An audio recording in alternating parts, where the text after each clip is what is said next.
Adam Schiff was never scheduled to speak that day, but as Pam Bondi's hearing took a sharp and unexpected turn, he stepped forward and called out a boundary that should never be crossed.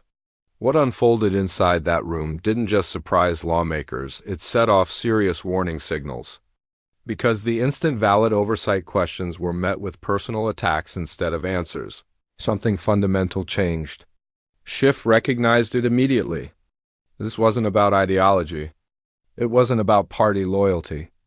It was about authority, how it's exercised, how it's shielded from scrutiny, and how quickly accountability collapses when witnesses learn they can dodge questions by targeting the people asking them. Schiff began by thanking the chairman and explaining that, as the most junior member of his side of the committee, he had the benefit of listening carefully to everything that had taken place during the hearing. After hearing the full exchange, he felt compelled to echo the deep concerns already raised by his colleagues about the previous day's events. He described how he watched the ranking member pose a clear and legitimate oversight question regarding the legal justification for troops rappelling from a Black Hawk helicopter in what appeared to be a military-style operation on an apartment complex in a major U.S. city, including reports of children being zip-tied. The question was simple: what was the legal basis for this action? Schiff emphasized that this was not a provocative or inappropriate question. It was exactly the kind of inquiry Congress is supposed to ask.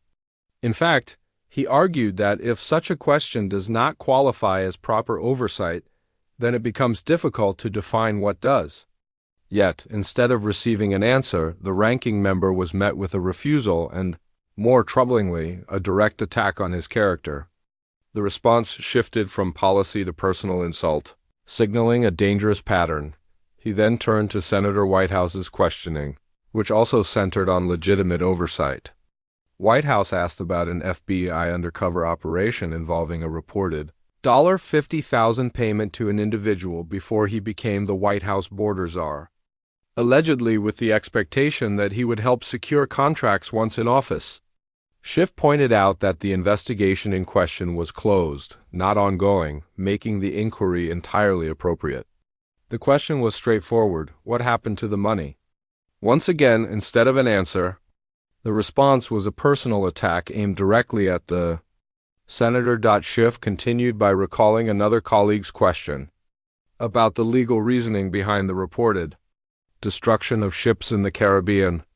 According to public reports, the Justice Department had issued an opinion justifying those actions. That, too, was a serious and valid oversight question. And yet again, the reply was not an explanation or clarification, but another personal assault. Schiff noted that these attacks appeared rehearsed, possibly written in advance. Rather than spontaneous reactions, he made it clear that attacks directed at him personally did not concern him, as he had grown accustomed to them over the past 8 years. What did concern him was the broader implication. If members of Congress are unable to ask serious questions and receive serious answers, then oversight becomes impossible.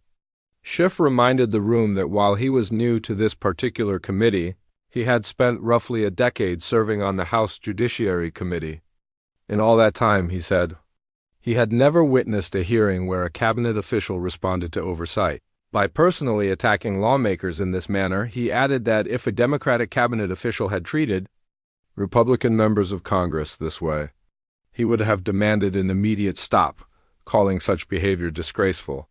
Schiff acknowledged the hesitation some may feel in criticizing a cabinet member from their own party, but warned that if this approach becomes the standard for future hearings, congressional oversight will collapse entirely, and the process will devolve into dysfunction. These questions, Schiff concluded, deserve real answers. He urged his colleagues to imagine troops descending from helicopters in their own states, restraining children during operations, and conducting military-style actions in civilian areas. In that situation, he said, anyone would demand to know the legal foundation for such actions.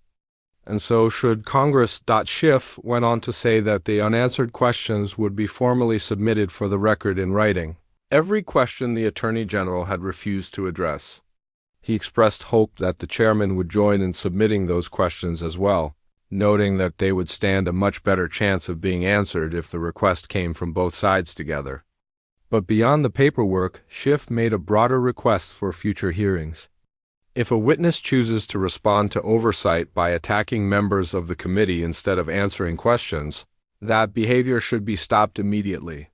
The witness should be instructed to either provide an answer or clearly state why they are refusing to answer. But personal attacks, he said, should not be tolerated under any circumstances. Schiff then shifted his tone, making it clear that his comments were not personal. He told the chairman that he was genuinely grateful to be serving on the committee, and that he valued every interaction they had shared. In their private conversations, he said, the chairman had always been fair and reasonable. Schiff emphasized that if he didn't believe the chairman possessed that sense of fairness, he wouldn't even bother raising the issue because it would serve no purpose. That belief, he explained, was why he felt compelled to ask that the committee never experience another hearing, like the one that had just occurred, and that the chairman stand with them in making legitimate oversight requests. With that, Schiff yielded back his time. The chairman then responded, saying he believed he had clearly set expectations for decorum at the start of the hearing. He reminded the room that before questioning the FBI director, he had explicitly asked both sides to treat one another with respect. He even recalled telling Patel that if he didn't have enough time to answer every question, he would be given an opportunity at the end to respond to anything left unsaid. But the chairman acknowledged that the hearing did not unfold the way he had hoped, especially noting that members from Schiff's side of the aisle had made strong, emotional statements toward the FBI director. Whether those criticisms were justified or not, he said, was beside the point. What mattered was that decorum had broken down. He admitted that the FBI director himself did not maintain proper decorum either.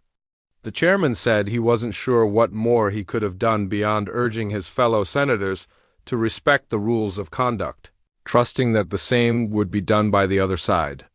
He stated plainly that he did not appreciate the insults directed at Democratic members, particularly when those attacks were inaccurate.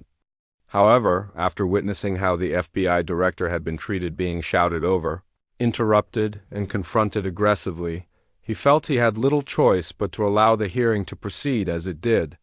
He acknowledged that this might sound like a weak justification, but he was being honest about how events spiraled beyond his control. The chairman closed by admitting that the hearing did not go the way he expected and pointed out that some of the loudest disruptions had come from Schiff's side of the aisle. With that, the meeting was briefly adjourned. Now imagine watching that hearing as an ordinary citizen. A hearing that is supposed to uncover facts, demand accountability, and expose decisions made behind closed doors. Instead, every time lawmakers ask serious questions about military-style raids in American cities, children being restrained, unexplained payments, and investigations that were already closed, the witness refuses to answer. She doesn't clarify. She doesn't explain. She retaliates, not with evidence, not with legal reasoning, but with personal insults, and as it all unfolds, leadership remains frozen, uncertain, or unwilling to intervene. That is the moment Schiff understood this was about more than one heated exchange. Something far more serious was happening. Congressional oversight itself was beginning to crack, and he made that point without raising his voice. He didn't fire back. He didn't trade insults or escalate the moment. Instead, Schiff did something that has become rare in modern hearings. He slowed everything down and exposed the deeper problem hiding beneath the chaos. Because when witnesses learn they can dodge accountability by ridiculing senators, when a cabinet official turns serious oversight into a spectacle, and when committee leadership allows it to continue unchecked, the system designed to restrain power begins to fall apart. Schiff's message wasn't theatrical or overblown. It was direct and unmistakable. If this behavior becomes the model for future hearings, then real oversight will no longer be possible. And that was the unsettling truth. He wasn't exaggerating. What he revealed wasn't just an uncomfortable exchange. It was a visible fracture in the structure of how government accountability is supposed to work. And the more closely you examine what happened that day, the more troubling it becomes. Schiff walked the room back through the questions that sparked the outbursts. They weren't tricks. They weren't partisan ambush. They were the exact questions any lawmaker would ask if the same actions had taken place in their own community.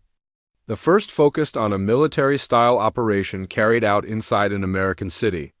Troops descending from helicopters, doors being forced open, children restrained with zip ties. Senators weren't making accusations, they were asking for the legal justification. If something that extreme happened where you live, wouldn't you expect your representatives to demand clear answers? But instead of outlining the authority behind the operation, no statutes, no policies, no legal precedents, the response shifted away from the facts and toward the person asking the question. It wasn't a defense. It was a deflection. Schiff watched the pattern repeat itself. Another senator raised questions about a closed FBI investigation involving a reported $50,000 payment. Funds allegedly exchanged before someone assumed a powerful federal role with influence over contracts. That is a textbook oversight issue. No speculation. No claims. Just a request for transparency. Once again, there was no answer, only another personal attack. Then came questions about reported legal opinions that allegedly authorized the destruction of ships in the Caribbean. Sinkings, seizures, explosive actions operations that demand serious legal explanation. Yet this time there wasn't even an attempt to justify them. The response was dismissive, followed by another insult. Schiff noticed something else as well. The timing, the phrasing, the repetition. It all suggested these responses weren't spontaneous. They felt pre-planned, ready to be deployed the moment real scrutiny appeared. That was the moment everything snapped into focus. Schiff had seen tense hearings before. He had watched witnesses stall, evade, and dance around difficult questions. But he had never seen a cabinet official use personal attacks as a consistent shield to block every serious inquiry. And he made the stakes clear. When senators can't ask hard questions and receive real answers, oversight stops being oversight. It turns into theater. Schiff reminded everyone in the room that he had spent nearly 10 years on the House Judiciary Committee, the setting for some of the most intense and consequential oversight hearings in recent history. He understood how heated these moments can become. He understood the political pressure. But in all that time, he said, he had never witnessed a witness dismantle the oversight process this completely, one question at a time, one insult at a time. The foundation that gives Congress its power to check the executive branch was being quietly chipped away. Schiff wasn't furious. He wasn't shouting. He was visibly disappointed, and that disappointment carried more weight than anger ever could. This wasn't about winning a viral moment or dominating a news clip. It was about protecting a rule that Congress depends on every day. Even when the public isn't paying attention, oversight works because of one basic principle: a witness can refuse to answer a question, but they must explain why. That requirement is the guardrail. It's the line that keeps the process credible. Remove it, and hearings turn into noise. They become loud, chaotic, dramatic performances that generate headlines but deliver no truth. Without that boundary, accountability collapses. When Schiff finished outlining his concerns, attention turned to the committee chairman, Chuck Grassley. His response didn't dispute what had happened. He didn't justify the personal attacks.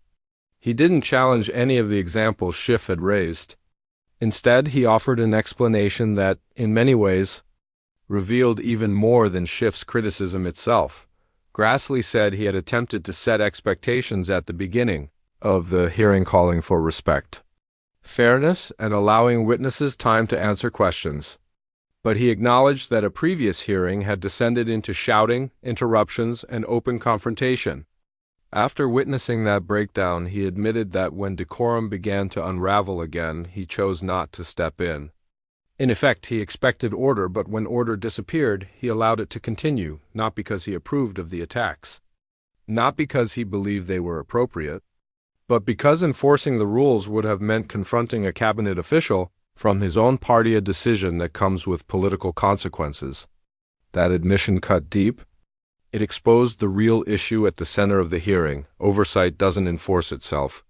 It exists only when people in positions of authority are willing to defend it, even when doing so is uncomfortable. Chairs, members, and leaders must be willing to step in and uphold the rules. When leadership pulls back, witnesses move forward. When witnesses realize there are no consequences for attacking senators, they stop answering questions. And when questions go unanswered, the American public is left in the dark. Grassley attempted to spread responsibility by pointing out that senators themselves can be aggressive and confrontational. But Schiff wasn't talking about tone or volume. He wasn't objecting to tough questioning. He was drawing a clear line between lawmakers pressing a witness, which is normal, and a witness attacking the person asking the question, which undermines the entire process. One is oversight. The other is evasion. And that distinction was the core of Schiff's warning. As the exchange ended, a larger issue lingered, one that legal experts and political observers quickly began debating online. Was this hearing an isolated breakdown, or was it a preview of a new approach? Some warned that if witnesses learn they can shut down hard questions by launching personal attacks, and if committee chairs decline to intervene, then hearings risk transforming from fact-finding sessions into pure spectacle. That concern remains speculative, not proven, but it reflects a growing anxiety about how quickly institutional norms can erode in highly charged political environments. Because if this behavior becomes routine, if it becomes the standard model, the consequences will reach far beyond a single hearing room. Oversight breaks down the moment the executive branch learns it can ignore questions without consequences. Accountability fades when real answers are replaced with insults. And transparency doesn't disappear loudly, it fades quietly, buried under distraction and noise. That is what Schiff recognized in real time. And that's why he spoke up, not to grab a headline, not to dominate a news cycle, but to mark a turning point before it became permanent. Now imagine what comes next if nothing changes. Picture a future hearing where every hard question is met with sarcasm or mockery. Picture a witness who walks in already knowing they won't be required to justify their actions. Picture a committee where members stop asking the toughest questions because experience has taught them those questions will never be answered. That isn't oversight. That's permission for power to expand without limits. Schiff's remarks weren't flashy, but they were foundational. He wasn't targeting a single individual. He was identifying a pattern and warning the committee that if it wasn't stopped immediately, it could become impossible to reverse. Institutions don't collapse overnight.